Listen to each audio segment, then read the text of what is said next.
here. We've put certain individuals, we've disallowed them to be human beings. And on the note with taking the long way around and that there are no shortcuts. So you could take the shortcut and cross through Miss Evelyn's yard, but you know she got a pit bull. And he may or may not be in that yard. But you know for sure if you get in that yard and he is in that yard, you will definitely be chased. It is a bit safer to go around the long way because not only is it the right thing to do because you're not cutting through somebody's yard, their grass, trespassing on their property, but what happens is it may be a longer journey, but it's worth the trip. So we're going to take the long way around, and we're not going to call out these individuals on platforms like this. We're going to call them up. Now, please don't confuse. When Monique is standing on stage, she has an artistic paintbrush designed to paint her life and make people laugh in a way in which a comedian is supposed to do. So her life experiences are fair game. They're fair game. Fair game. So when she says what she says on stage, please don't say it's the way that she said it. Because she's on stage. We're dealing with, when we're not on stage, what is being said. And again, to revisit Brother Stephen A., I'd like to point something out to you. When you sit there and you say that a black woman looks bitter because she's telling her personal truth, when you sit there and you speak in reference to the individuals that she spoke about, you're not, because you wanted to distinguish yourself from Shannon Sharpe as being a journalist, but you said you don't know what's happening, you don't know what's going on, and you don't care to know. That right there is you sacrificing your journalistic integrity, because it is your job to know when you make assertions about certain individuals and not form an opinion. And you are supposed to ask the questions such as, when she said what she said regarding Kevin Hart and David Becky, as it relates to him reneging on what he promised, and you ask the question, well, is there a reason, Monique, that he would do that? Here's the question you should ask. Is what she said true? And if there was a reason why he would have done that, would there not have been a reason why he wouldn't have called her first to say, I've got to take that deal back? See, when we stay grounded in this thing called ethics, come on, when we stand grounded in this thing called right, it's going to carve through all of the nonsense that you were trying to communicate.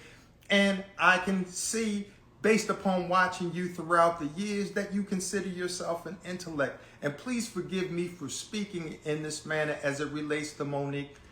As a black man, what happens is the black woman should sometimes not have to defend herself. Sometimes there's a level of defense that should be had on her behalf for we as black men, because Monique didn't step to you when you were calling Kyrie Irving out for being a man and making a decision as a man to not get a shot, and ridiculing him because his father raised a man.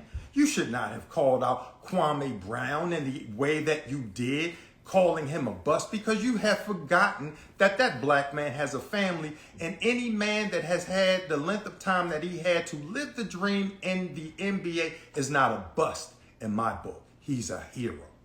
He's a hero.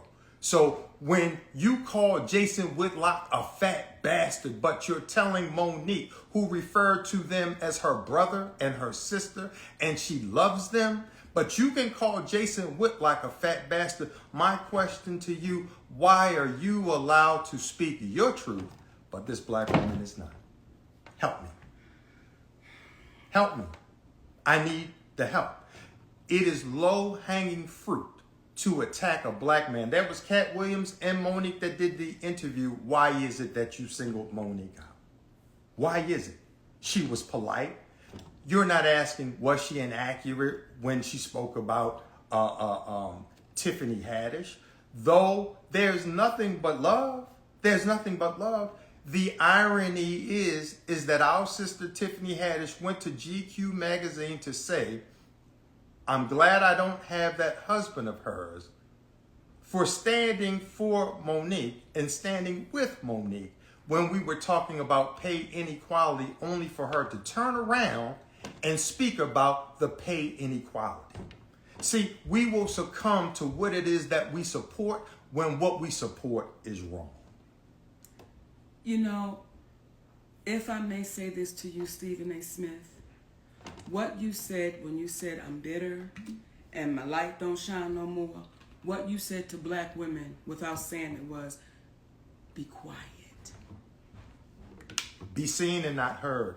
And if you have a black woman in your life, and I believe I saw you in a picture with your beautiful queen, are you encouraging her through your message by what you said to Monique, that you were in support of her voicing her concerns when being mistreated? Or are you encouraging her and other black women? I don't know if you have children, but if you have a daughter, because I've heard you speak with a great deal of reverence for your mother and for your sister. You should talk to them and ask them, have they been encouraged in this life to speak their truth or discouraged about speaking their truth? And I'm going to see it on stage. Yeah, again, gotta see you on stage, but this is the off the stage conversation to let y'all know that the people that we discuss, again, we want to reiterate Oprah, Tyler, and I'll stand there for a moment.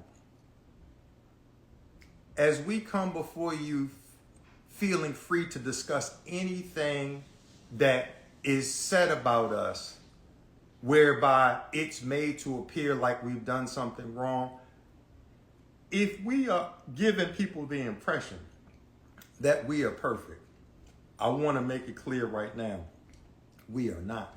So as imperfect people, we have no inhibitions about giving an apology when you owe it to somebody. Have no indignations, no problems, no apprehensions. But we must ask ourselves, how can individuals like Tyler Perry